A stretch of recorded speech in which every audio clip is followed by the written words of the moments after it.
A student's overview of the Ageless wisdom was carefully compiled from the following books by Alice A. Bailey. A Treatise on Cosmic Fire. Esoteric Psychology, Volumes 1 and 2. Esoteric Healing. Esoteric Astrology. The Rays and the Initiations. Students are encouraged to download the free PDF version of this overview by following the link in the video's description, or to order a printed copy at cost from thebookpatch.com, but are advised to read the original, unabridged books in order to gain deeper insight into the ageless wisdom. Students are also invited to join our online study group at facebook.com/groups/students of the ageless wisdom. Chapter 65 Esoteric Astrology. The Seven Rays. Ray I. The energy of will or power. This ray is outstandingly related to that aspect of will which conquers death. It is nevertheless the ray of the destroyer. In this connection, I would remind you that the human attitude that death is the destroyer presents a limited and erroneous point of view.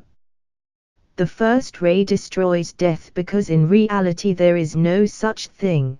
The concept is all part of the great illusion, is a limitation of the human consciousness, and is basically connected with the brain and not with the heart, strange as that may seem to you. It is in a very true sense a figment of the imagination. Ponder on this.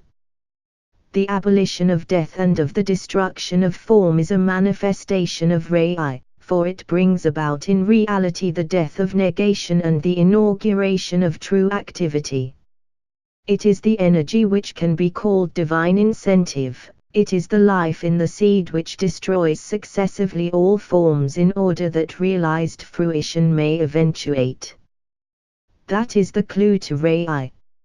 It is the will which initiates. Today, as regards humanity, its highest realization is initiation. Ray II. The energy of love wisdom.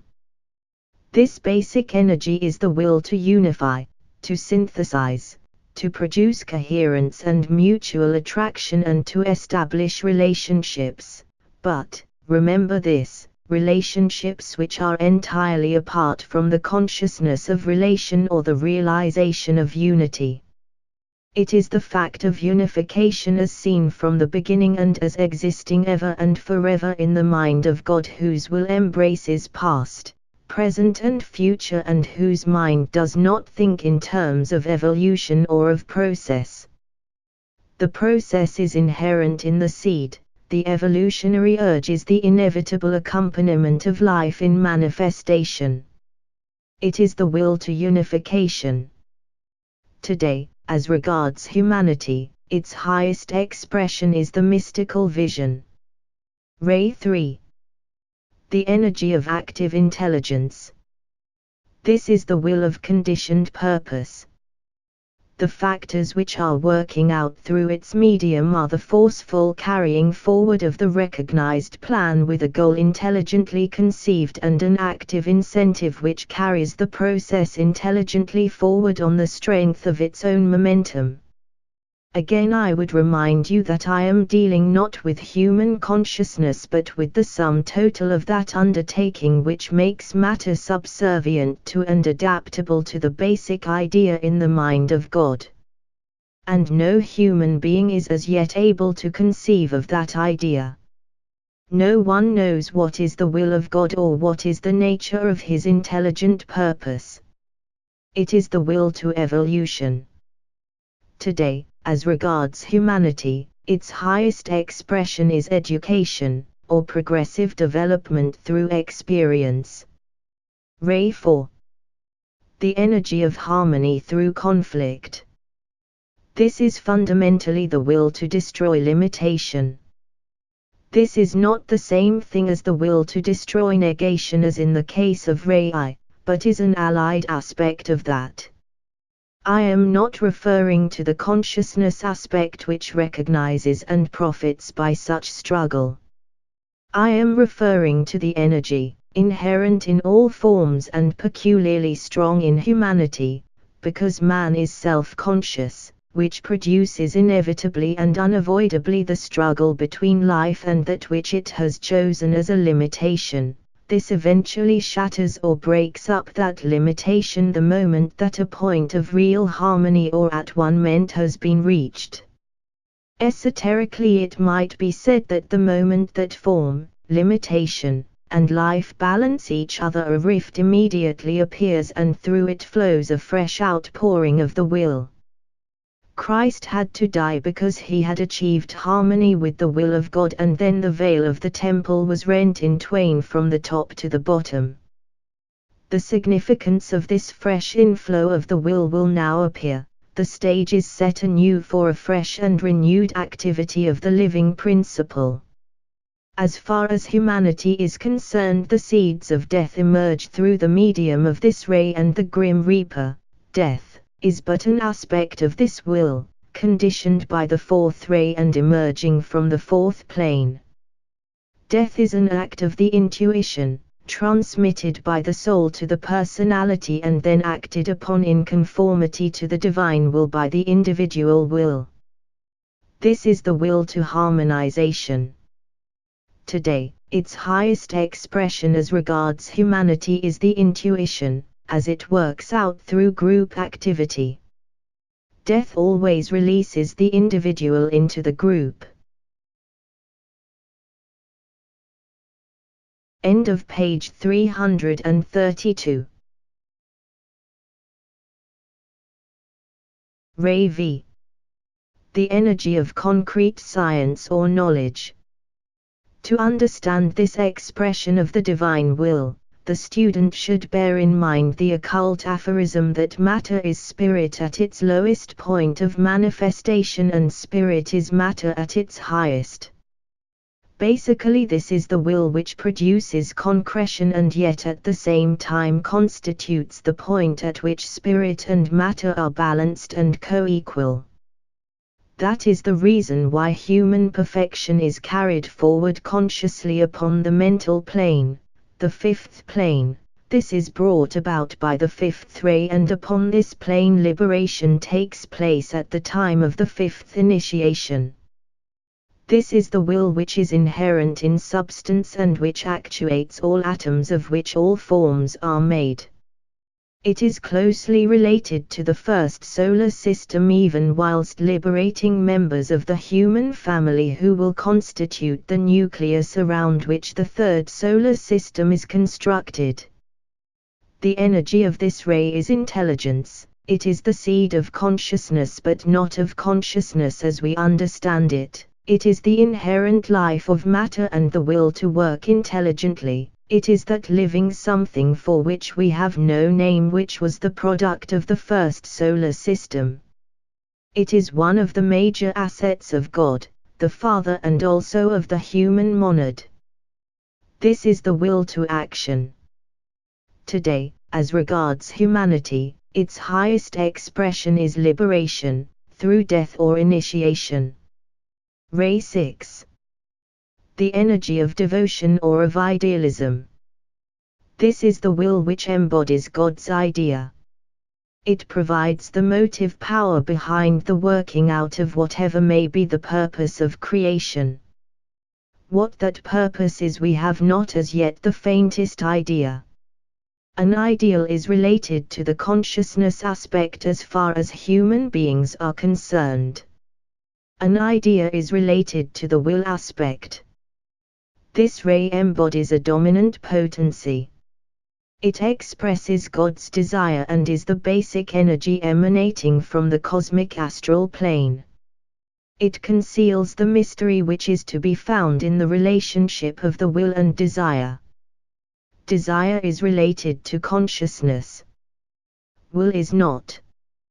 We are not, however, dealing with consciousness but with that impersonal force which drives forward through all the 7 planes of our solar system and which makes the idea of God a consummated fact in the eternal now. Does that statement mean much to you? I would surmise that it means but little. It is a basic statement of occult fact and energy as it expresses itself through humanity in a manner which is unique and peculiar. I would here remind you of a statement in the secret doctrine that an idea is a being incorporeal which has no subsistence by itself but gives figure and form unto shapeless matter and becomes the cause of the manifestation. This statement takes you straight back to God the Father, to the monad, to the One. It is related, consequently, to the will and not to consciousness. Consciousness is per se the recognition of a progressive plan. The will is the cause, the energizing principle, life, being. This is the will to causation. Today, as regards humanity, its highest expression is idealism, the incentive and cause of human activity. Ray 7. This is the energy of ceremonial order. It is an expression of the will which drives through into outer manifestation. It is that which embodies both the periphery and the point at the center. It is the will to ritualistic synthesis, if I might so word it. It is necessity which is the prime conditioning factor of the divine nature, the necessity to express itself, the necessity to manifest in an orderly rhythmic manner, the necessity to embrace that which is above and that which is below and, through the medium of this activity, to produce beauty, order, perfect wholes and right relationships.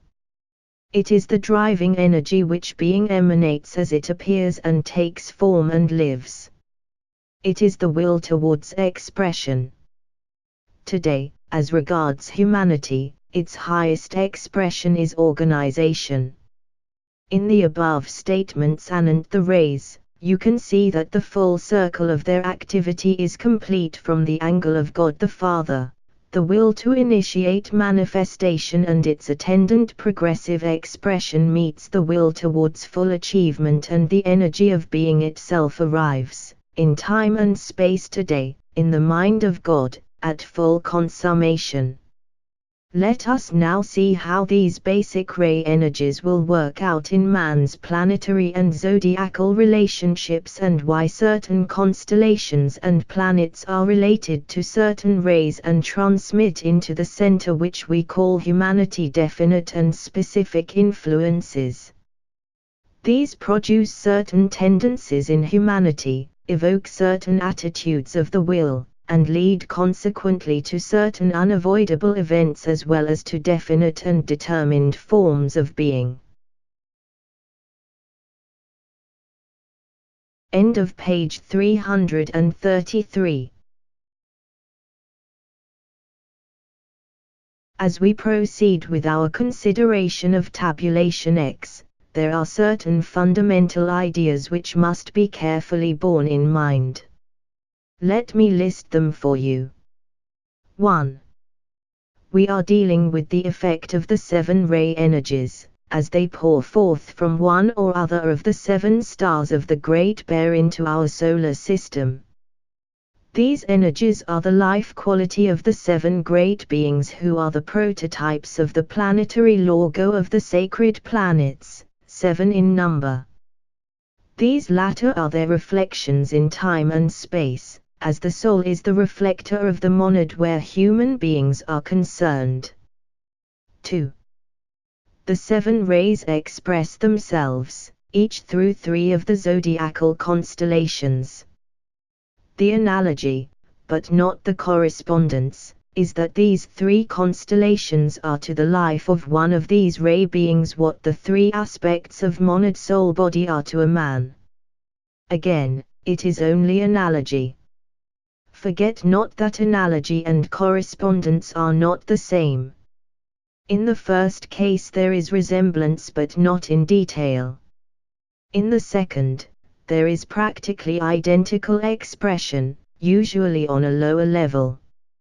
3. These 7 great beings express themselves in our solar system as the custodians or the exponents of the will aspect of deity.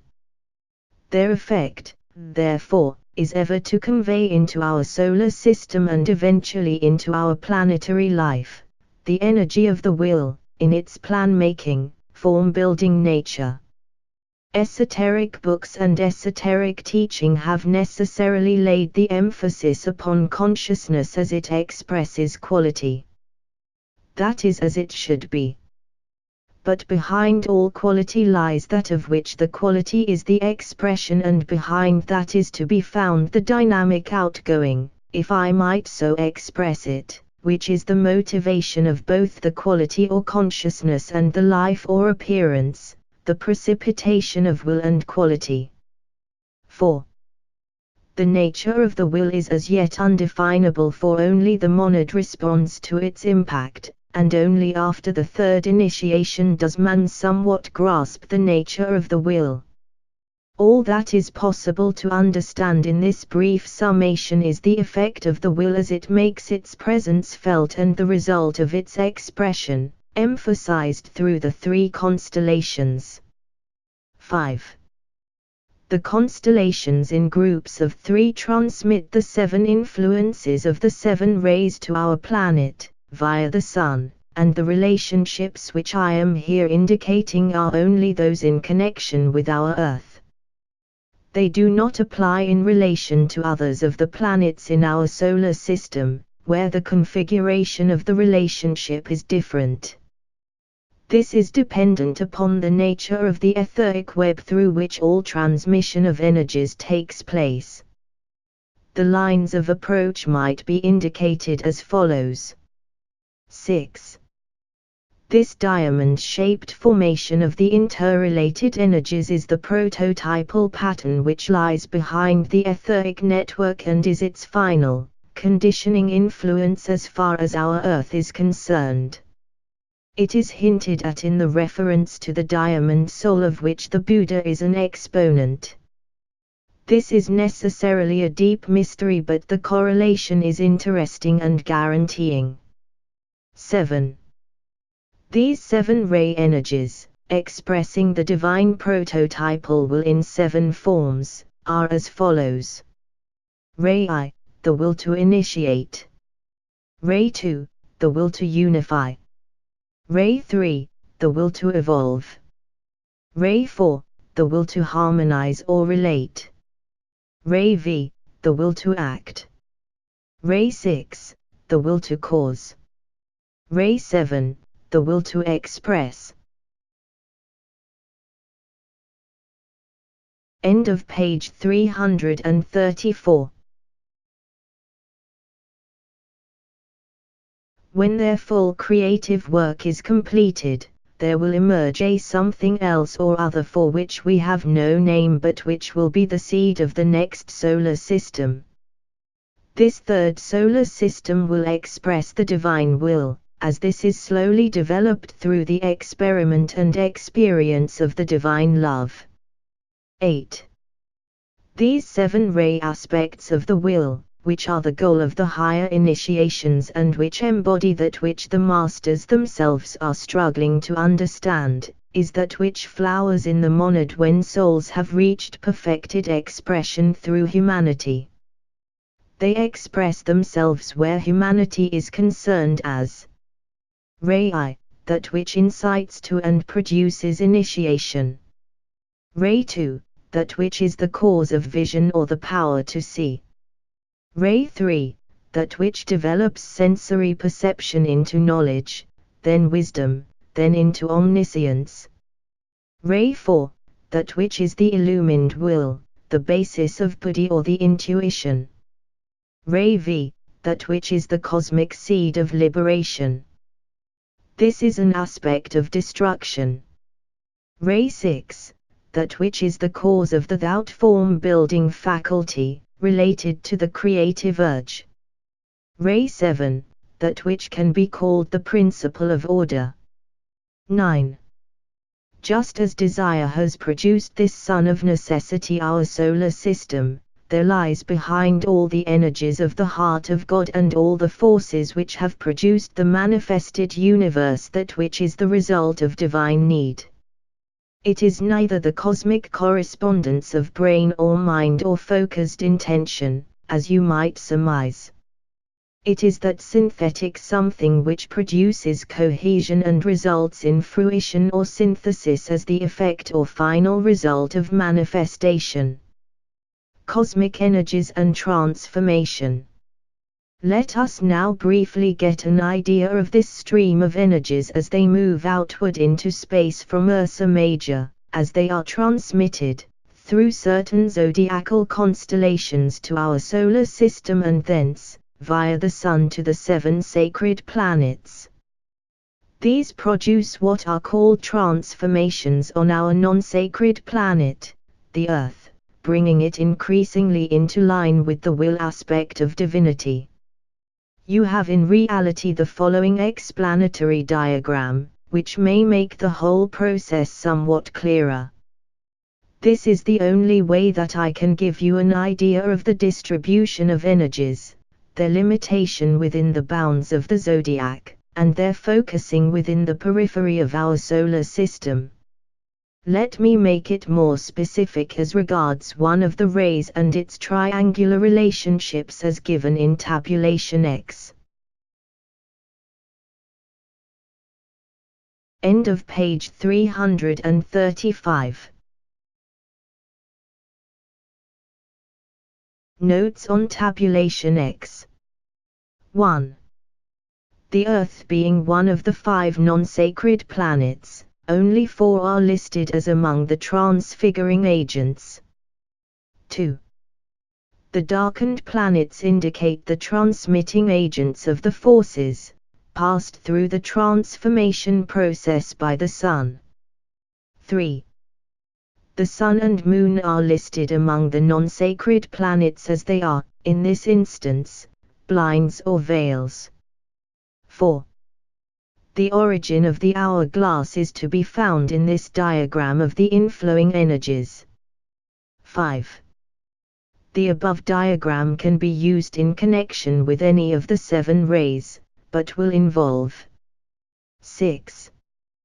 The use of other transmitting agents in the form of the appropriate 3 zodiacal constellations and their rulers. 7.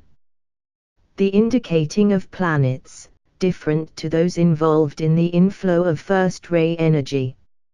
8. The key to the whole process as far as the Earth is concerned, and the individual on the Earth, is to be found in the words A. Transcending, the transcending cause. B. Transmitting, the zodiacal constellations. C. Transforming, the Sun, the soul. D. Transfiguring, the planets. To these I might add one word in connection with the Earth and its humanity which is allied to all the above. This word is translated, for when the souls of just men are made perfect, a process of translation takes place which lifts humanity off and away from the planet onto one or other of the 7 cosmic paths to which our 7 initiations form the entering doors. In connection with the human individual and his progress and initiation or translation from one state of consciousness to another, there is to be found a small replica of the above. 1. The soul of man receives from all 3 major planetary centers or groups. 2.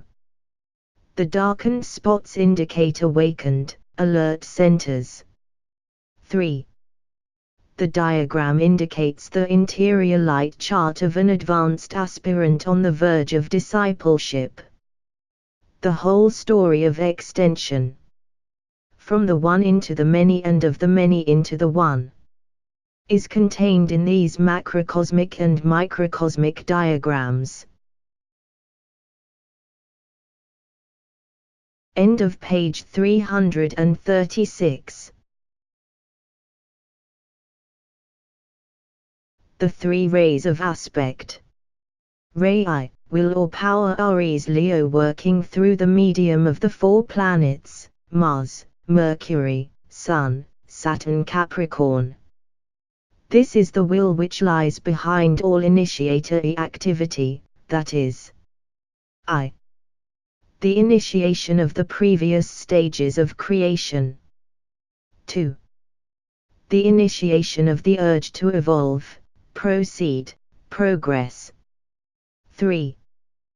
The initiation of the differentiating process in order to produce the Holy of Holies, Shambhala, the dwelling place of the Most High, Spirit, Life, Energy, Will, Identification.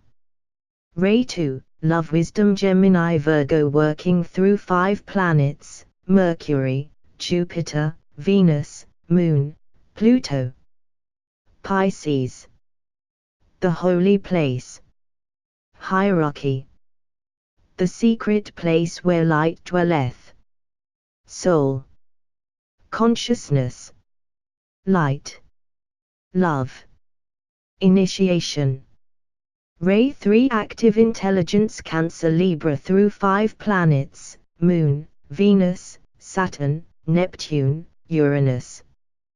Capricorn, the outer court, humanity, Christ in us, the hope of glory, form, appearance, body, intelligence, individuality. The 4 rays of attribute. Through Ray 4, we learn to be at one with this eternal synthesis and will. Through Ray V, we develop the means to understand the nature of that synthesis and will. Through Ray 6, we move forward to complete identification with that synthesis and will. Through Ray 7, we demonstrate on earth the nature of that synthesis through the medium of the appearing form and the purpose of that underlying will.